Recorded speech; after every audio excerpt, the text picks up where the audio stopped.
Welcome back to another movie review, and my guest today is Rebecca Lewis, who's in the back. Oh, hey. Hey. And we saw the movie, the next film in the Marvel Cinematic Universe, The Lighthouse. The Lighthouse. What up?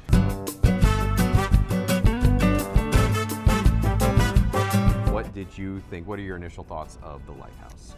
I thought it was a lot like Brokeback Mountain, but with like a lighthouse.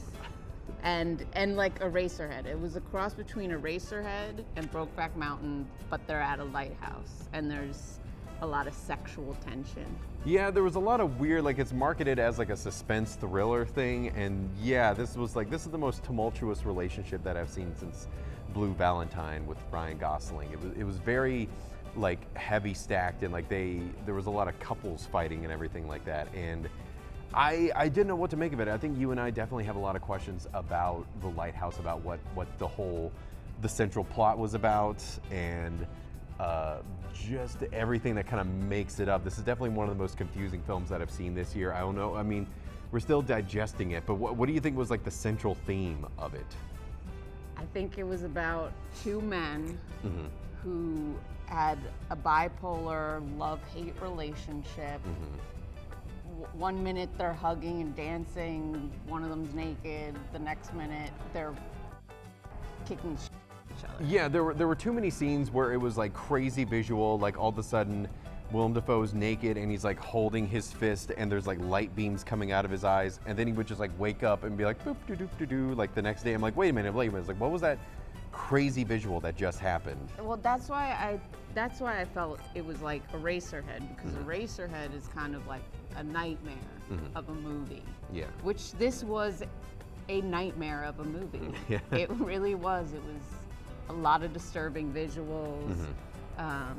You know, he's like fucking a mermaid, and then the mermaid's like Willem Dafoe, and then Willem Dafoe has these tentacles. Yeah, it went hentai for a second. Yeah. And there's and then there were two scenes of both of them masturbating. Like at first you think that Willem Dafoe is like they were both masturbating, because like he goes up into the lighthouse and he like sees like the tentacle thing or whatever, like Robert Pattinson goes to investigate and he sees that slime.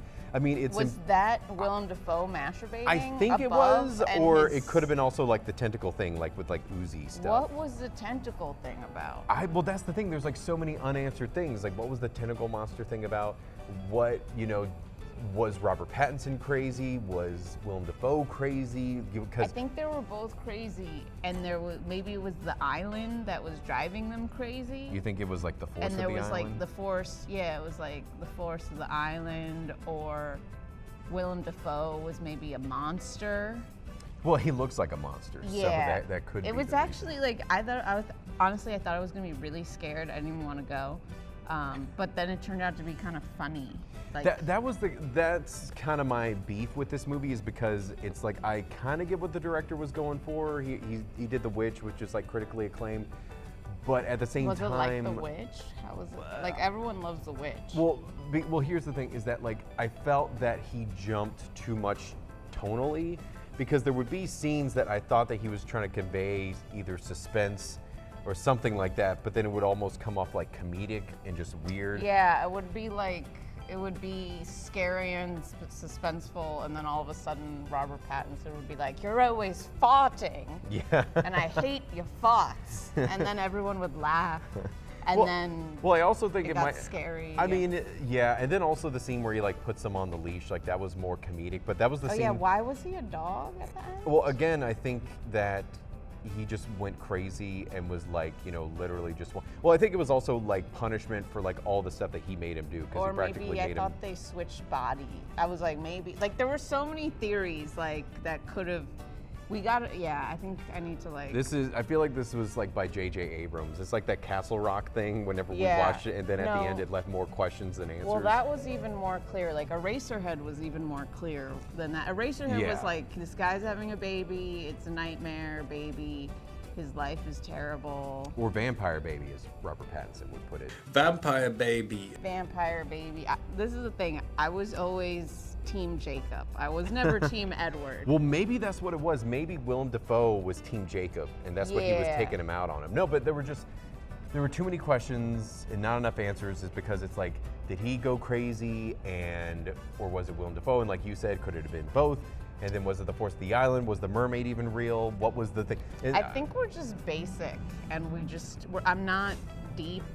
I don't know. I was like thinking, does everyone else in the theater get this? And I'm just a fucking idiot. Maybe we should have and we're just real dumb, and it's like we're not getting the little, like, maybe it came together for everybody else, but just not for us. Maybe we like blinked and missed like a key scene that literally tied it all together or something. I don't know, but it really did all. I mean, I think the cool thing about it to me was that like the previews made you think that it was like Robert Pattinson having to deal with like a crazy Willem Dafoe.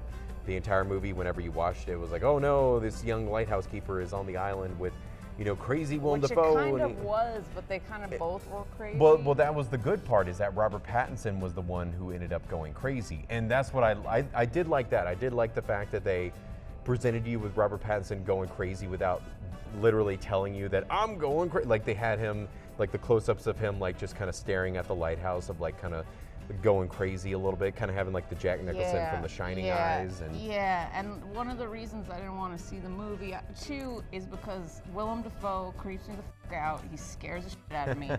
And it was a surprise that Willem Dafoe almost turned out to be the comedic fun part, and he wasn't as scary. No. Pattinson was way more scary. Mm-hmm.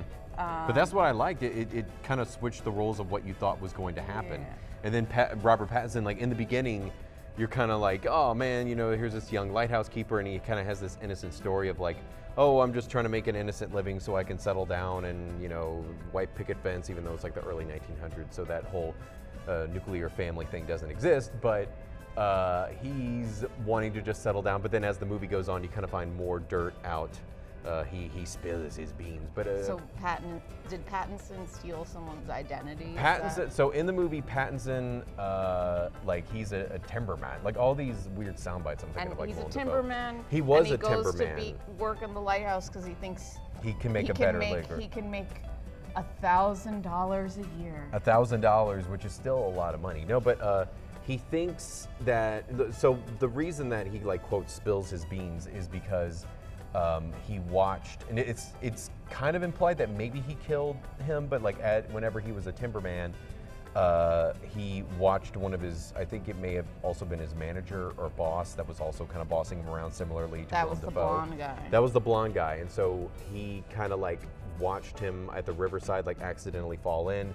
He gets crushed by logs and he floats away and dies or whatever. Did I miss that part? No, was you that were there. When I was getting like you were there. Chicken tenders. There were some thick language barriers, but like I had to kind of like really listen to it and be like, oh, okay, that's what he meant. But essentially, that's what he was meaning, is that like he crushed him, and then, or the logs crushed him, and then he like stole all of his belongings, and he was like, I thought I could make a new living as John Wenlock than Thomas Cook or whatever his face is. So. But at the end, towards the end, Willem Dafoe, like he kind of he tells off Robert Pattinson. He was like, you're just a basic bitch. He does. He literally was says like, you're just some old like timberman who like, thought you should have been born with a silver spoon in your mouth, but you weren't, and you're fucking basic as.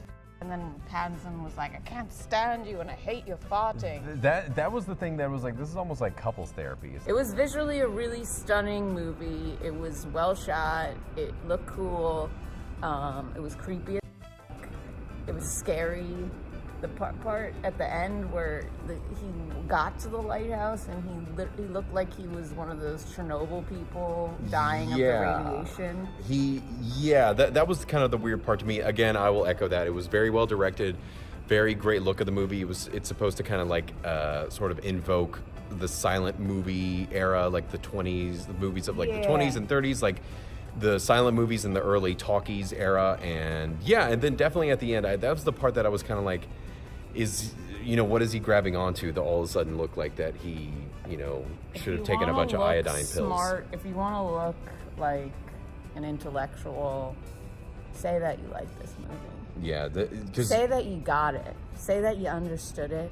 Because you said that much like Eraserhead, that you would only see this movie once, Well, right? you know it's a good director, but the intention of Eraserhead, it's an art film. It's really an art film, because Eraserhead, I feel like he was just trying to personify a nightmare, like in a movie.